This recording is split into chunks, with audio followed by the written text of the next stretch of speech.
Kia ora and welcome to this episode of The Amateur Austenite. I'm Frances Duncan, author and the founder of the Jane Austen Society of Aotearoa New Zealand. My co-host is Rachel Pilwell. Hello. Today we're discussing chapter 13 of Emma. Unlucky 13, lucky 13, depending on how you look it up. It's the first one of the year. You know. Happy New Year, everybody. Happy New Year. Starting with the 13th. What does that bode for the year? This chapter, they're talking about the Knightley's visit and an upcoming visit to Randall's on Christmas Eve. But Harriet developed a putrid sore throat and will not be able to come. So Emma's talking to Mr. Elton and saying it's so terrible, it's cold, and Harriet has a cold, she can't come. Why don't you also not come? The subtleties. And he's like, when I eat at home by myself, what are you talking about? Also, I'd rather have someone else providing me the food and the warmth, and you're going to be there, so I want to be there. He's like, this dinner party's got everything. The beautiful woman I like. Free food, warm company. And Emma's like, but Harriet's not here. He won't give a shit at all. Like, he doesn't care about anything. John Knightley comes along and is like, we can give you a lift. Mr. Elton's like, yep, let's go. I don't understand. What just happened? Why would he still want to come? Yep. Oh, Emma.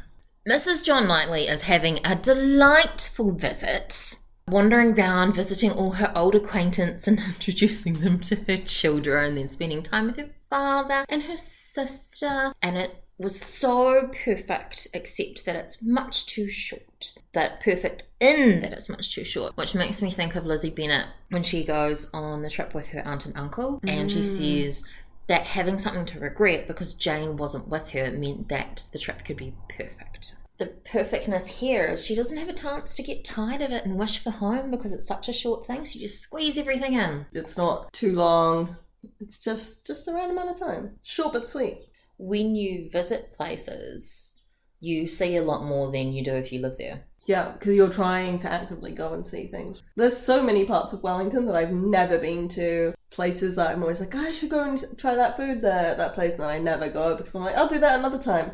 And then it's closed down. And I'm like, god damn it. Mr. Woodhouse, again, doesn't want to share them. However, Mr. Weston has a very pressing invitation for them to share Christmas Eve with him, which is really lovely.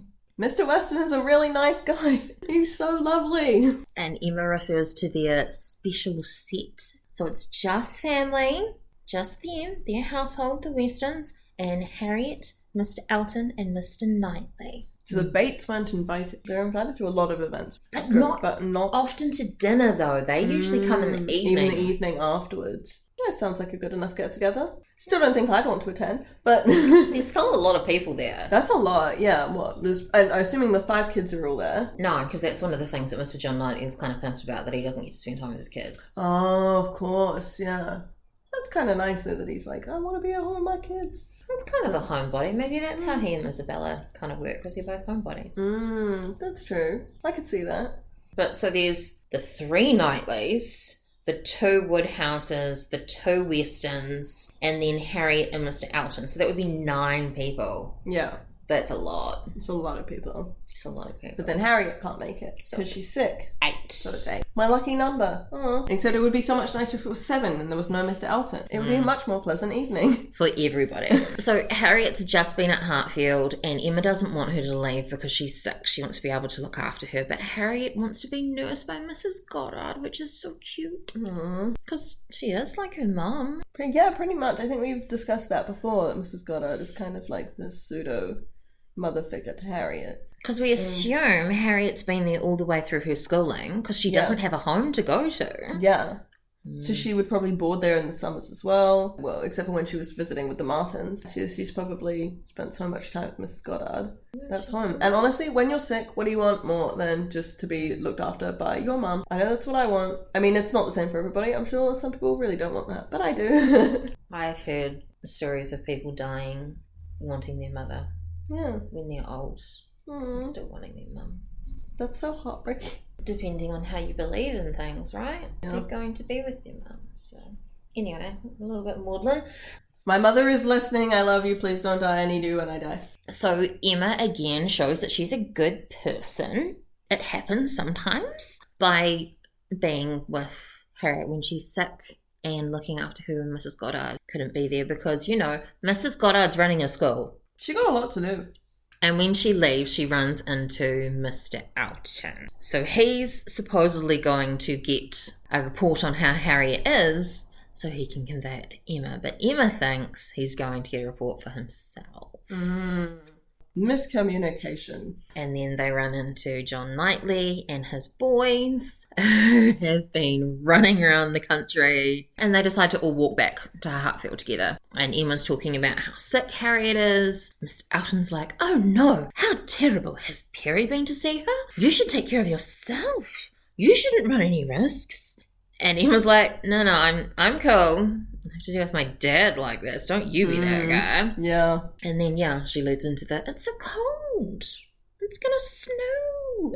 Mr. Elton, I think, is really confused here because he's getting mixed signals. Again, like with the poem, Charade, he's like, well, she's acting like she cares for me because she doesn't want me getting cold and putting myself out. However, she's also saying not to come. Very confused, and I do want to do this thing. I really want to go spend an evening with her and her family. If he has his way, they'd be married and then he'd be there anyway. Yeah, and she's like, good, I've given you an excuse. You don't have to be there, so you can send messages to find out how Harriet is every hour, which sounds so annoying for the servants. It sounds annoying for everybody, including Harriet, who's probably going to have to then be woken up to say, how do you feel? Hey, Harriet, you're sick. How do you feel? Mr. Elton wants to know. And they may not go out in the snow, but their servants are still going to have it. Oh, of course, yeah. You'll be like, by the time you get home, here is the response. I have to go out again in 15 minutes. I quit. I quit, yeah. It's Christmas Eve and it's snowing and you want me to go out. I'm not even getting paid double. I'm not even getting paid time and a half for this bullshit. Mr. John Knightley is like, we can take you. We've got room in our carriage. Because, of course, Mr. Elton doesn't have a carriage at this point. He doesn't get one until he marries Mrs. Elton. Mrs. Elton, of course. So I'm trying to think of who's in this carriage. So is it Mr. and Mrs. Knightley and then Emma and Mr. Elton? The four of them. Or does Isabella travel with her father? Isabella travels with her father on the way there, but then, as you know, it gets messy on the way back because John steps in with Isabella because he's used to being with his wife, which leaves Emma and Mr. Elton alone. Which can't be as scandalous as we taught to believe it is because she just goes on with it. Yeah, the two of them just being alone in a carriage together. I wonder if his profession as a man of the clergy, if that not quite gives him a pass, but makes him seem like he would be more respectable to be alone with a woman. I think it's partly that our ideas of Georgian and Regency England have been Victorianised. We're looking back through the Victorian period, which was much more strict than the periods that came before it.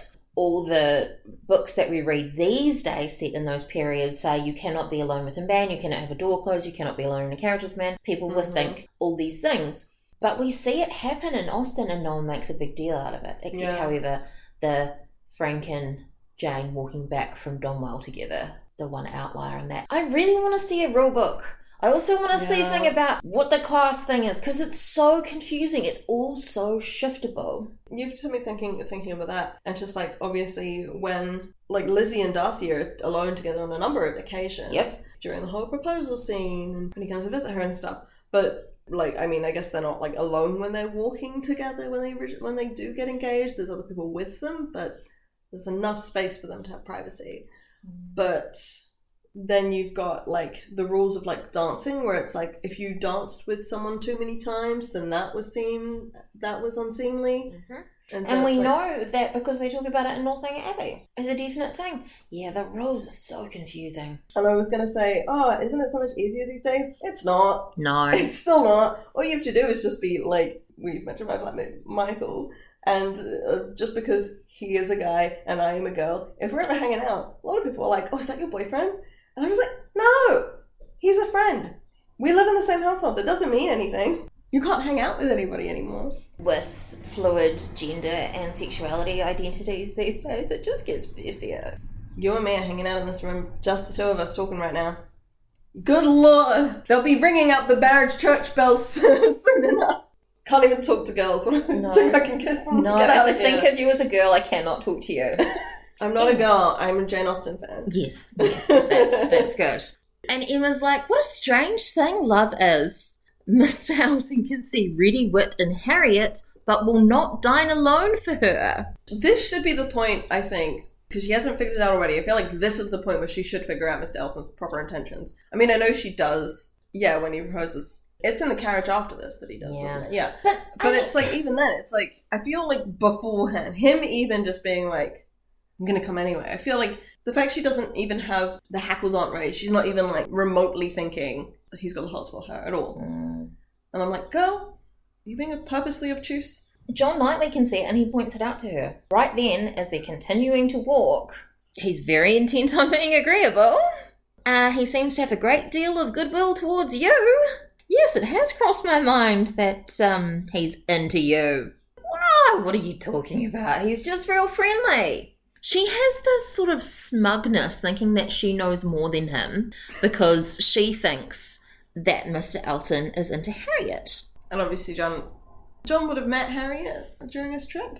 Yeah, because she was at Hartfield the night before. Hartfield the night before. Not only do I think that he's in love with you, but you're encouraging him. It's good advice to look out how you're behaving. You're maybe giving the wrong signals if that's not what you are into. And she's kind of pissed at him. You know nothing. I know everything. Well, Shut up. How she is with everybody, right? That is how she is with everybody. She really does think she is the smartest person in any room. And she thinks she is such a really good judge of character. It never crosses Emma's mind, really, that someone would deviate from what she thinks is happening. Or from what she wants to be happening. Like, she is so convinced in her mind that she's like, well, Mr. Elton must want to be with Harriet. And so it never even occurs to her that that's not the case. She's so used to stage managing everything because you saw her doing it in the previous chapter with her father and sister and the two Mr. Knightleys. My favourite line in this chapter is about Mr. John Knightley being annoyed that he has to sacrifice his children after dinner. And if you read that out of context, it sounds very much like they are literally sacrificing the children. I'm so sorry, children, but we must have a good harvest this year. One of you has to go. Make it a very different book. The sudden twist of the Emma horror story. It starts now. It does show that he loves his kids as much as Isabella and that he is that homebody, that he just wants to be at home with his family instead of out socialising. Mr. Elton doesn't understand this. He's like, it's not as exciting as it must be for you in London. Mr. John Knightley's like, I fucking hate London. I hate people. I just want to be at home. Why are you being so, excited about shit? Be quiet. Be quiet. John Knightley is all of us. He's just like, I've been working and I just want to spend some time with my children and not be around all these people I don't care about. I already saw my brother earlier today when I visited him. I'm seeing the Woodhouses all the time. I don't care for Mr. Weston. Take me to bed. Put me to bed. Mr. Elton cannot read, I would say the room, but the carriage. Because Emma's like, why are you so happy? Harriet's sick. And Mr. John Knightley's like, why are you so happy? We have to leave the house. And Mr. Elton's just like, it's just so nice to go out and talk to people. Emma's here. Oh my goodness. He's nearly as oblivious as Emma. She's not giving you clear signals. And I think that's pretty much as obvious as not giving you good signals at all. John Knightley looks like he cannot comprehend the pleasure of being out in Christmas weather, not wanting to be snowed up at Randall's. I never go out in London. I love that he's really antisocial. He's just, no. I mean, but you just make a good point about being snowed in at Randall's, because doesn't the weather get worse and so then they all have to leave? Jude had very founded fears. What if they had been snowed in and then he would have had to have been away from his children all night? Mr. Knightley's just, I can't wait till we get back to Hartfield, actually. They're literally entering the gate of Randall's and he's like, the only time I'm going to enjoy myself is when we're going home. Well, there's a TikTok video that's been going around, and it's this little girl who's like, I don't know if she's gone to school or she's gone to a party or something, and the mom's just like, oh, did you have a good time? And this girl just looks so sad and upset, and she just nods slightly, and then the mom's like, oh, you had a good time? What was the best part? She just goes, leaving. It's just accurate. So funny. And I'm like, you know what? That's a big mood. Just going home is the best part.